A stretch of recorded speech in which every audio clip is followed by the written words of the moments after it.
Hey everyone, so in this video we're going to be going over grind spot etiquette. This is something that players seem to not grasp too much when it comes to the console version of the game. However, it's expected when you think that a lot of people have come from the PC version.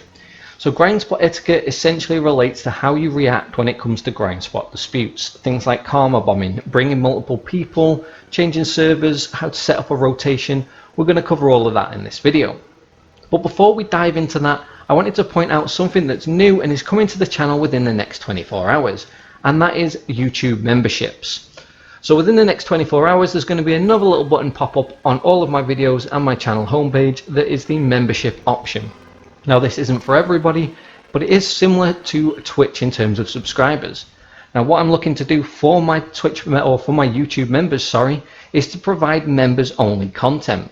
This isn't going to detract from the content that I release in terms of guides for the population of BDO in general. However, it is going to be more tailored to what I'm doing at any given time to make my silver in game. This seems like one of the best things that I can present to members currently, along with obviously being able to contact me directly, ask any questions on a more private level. I will be sharing things like my gamer tag to members as well, but ultimately you'll benefit from being part of a select group of people that are in the know when it comes to making silver and how I'm currently doing that. This is something that I would normally reserve just for close friends, so consider it as a bonus if you are looking to support the channel. But without further ado, let's get on to the video and let's get into discussing grind spot etiquette. So essentially this is how you should react when it comes to grind spots. Now this isn't something that's set in stone, there are no rules about this, it's just something that the community of Black Desert has come to embrace over the years. So this is something that's very relevant for Xbox players currently dealing with conflicts over grind spots, and it's also relevant for people that are going to be new to Black Desert and are going to be playing on the PS4. So one of the biggest reasons that you will get killed in terms of PvP when you're just out and about minding your own business is if you roam into somebody's grind spot. This might seem like an unprovoked attack, however the reality is that there are a finite number of grind spots. There is not enough space to accommodate the entire player base. This means that sooner or later you will be fighting over a grind spot. And there are some unwritten rules that people adhere to and others don't adhere to when we're looking at grind spots. So let's take a quick look over some of the reasons why you might be getting killed and also how you can avoid this overall. Okay, so first and foremost, pick a rotation. Now this doesn't mean that if you're at Hex Sanctuary you rotate Hex. It doesn't mean if you're at Nagas you rotate Nagas.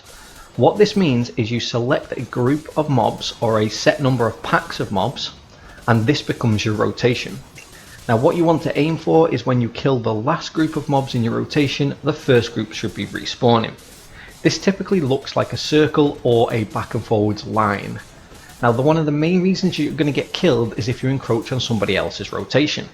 So make sure that you're building a rotation that is just big enough for you to sufficiently grind there. This is going to massively lower the oversaturation of players to grind spots and allow more people to grind in an area. This simple bit of etiquette is going to ensure that people are less likely to attack you randomly, and it becomes a fact that all you're going to have to do now is defend that grind spot rather than just randomly getting attacked left, right and centre. So that's definitely the biggest tip that I can offer anybody when it comes to setting up a grind spot, but also when it comes to adhering to grind spot etiquette. So you've sorted your rotation out and you're grinding away happily. Then somebody walks into your grind spot and starts picking up your mobs.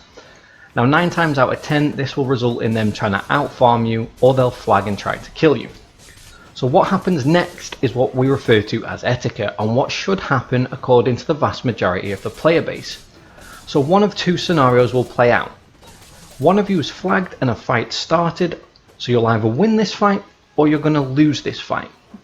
If you won the fight, the grind spot is yours. You would expect that person to come back maybe once or twice, but then they would leave the grind spot because they're not strong enough to take it from you.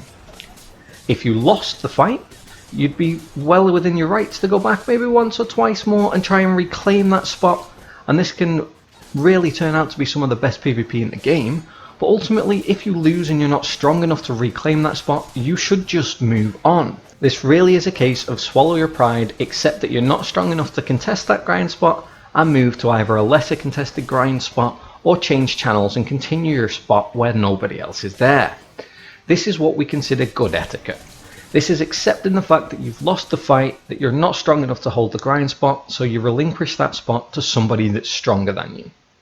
Now it might seem like that shouldn't happen, however, when there's a finite amount of space to grind, the reality is this is the fairest way of dealing with this. However, this is where we get two examples of poor etiquette that come from the back of these losing fights. So the first traditional one is I'm going to keep coming back and I'm going to try and outgrind you in that grind spot. This results in both parties losing out on loot, being inefficient, and multiple fights ultimately breaking out. Now these fights could go either way, you could win some, you could lose some, or that person could just continuously die to you. This has a negative impact on your karma and leads into the next point.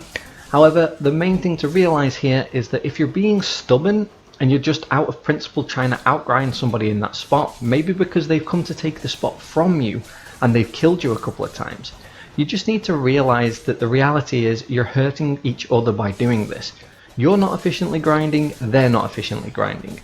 You could much better be spent in a lesser contested spot grinding for more silver that way, but ultimately you're going to miss out on a whole lot of loot, and there's nothing more infuriating than trying to outgrind somebody and they pick up that rare drop that you were trying to grind for. That's just a real kick in the teeth, and to be quite honest, it serves you right for trying to do it. But that leads me again onto this next point, karma bombing. Now karma bombing has two aspects to it really. So essentially somebody that constantly comes back, forcing you to kill them so that your karma drops, you end up negative karma, and you just spend a whole lot of time having to grind that back with people randomly killing you left, right and centre. So this is bad enough. However, there is a further step. Now I don't want anybody to take what I'm saying here and go out and about and start doing this, because it's just uncalled for. Now the people that karma bomb the worst, these are the people that will take their armor off. So your gear discrepancy will dictate how much karma you lose. If you rock up into a grind spot, take all of your armor off and they kill you, they will bleed karma like nothing else. Now people will do this because this is how they get their way. This is how they get their grind spot. Now these people are considered some of the most hated people, should we say, in Black Desert. Karma bombers are negative for your guild, for your reputation as a whole. If you become known as somebody that regularly karma bombs, you will end up finding that guilds will constantly war with whichever guild you're in and will constantly look to kill you. So karma bombing as a whole is one of the worst things when it comes to grind spot etiquette, and something you should avoid at all costs. If you do notice that somebody is karma bombing you, I would immediately switch channels. However, what you will find is that these people tend to contest a spot, they will try and fight once or twice, they will lose, and then they will come back and karma bomb you. If you change channel, they're often known to follow you to different channels, because these people for some reason feel that losing means that they have to punish you. These people are some of the worst in the game, and if that is the case, I would just strongly advise trying to avoid them as much as you can. If you are one of these people that does karma bomb, there is a special place in hell reserved for you. Hopefully though, that's not something you're going to have to deal with on a regular basis. I know that over the years, it's not something I've dealt with myself. So let's move on to what happens in terms of guilds and groups. Okay, so declaring war and bringing backup. Now, declaring war is something I am happy to do, and I will continuously do this, especially as a GM of a guild when it comes to PS4. If somebody is continuously returning to your grind spot, then declaring war on them is a way to remove the karma penalty and allow you to continuously kill them. This prevents karma bombing, and this is going to stop you from having a lot of the negative implications of defending your grind spot. The issue I have with this is where people like to feel that this is something that they can do with a group. So they like to think that they can declare war on a guild and roll up with 5 or 6 people to kill one person. And this is something that they'll continuously do. I'm a big fan of grind spot etiquette. This means that I will not just overrun a spot with multiple people. I feel that if you can't defend a spot 1v1 or 1v2, then you probably shouldn't be there. However, when it starts getting into bigger fights, when people are bringing 5 or 6 people, call for your guild. Bring back up yourself and look to have a fight over that spot. Similarly to grind spot fights, these kind of fights can turn into some of the greatest PvP in Black Desert.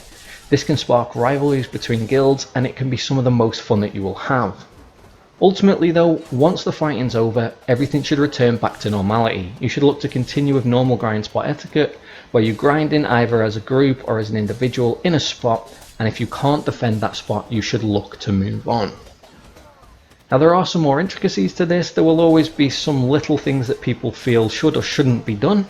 I'm interested to hear what you guys have to say about grind spot etiquette, what your experiences are like, what experiences you've had on Xbox or on PC, whether this feels like something you think you're going to enjoy when it comes to playing on PS4. So leave any comments in the comments section. As always, I do try and respond to these as much as I can. There's been a huge influx of new people, so thanks for supporting me guys, and if you are new to the channel, please go ahead and hit that subscribe button, and we'll see you in the next one.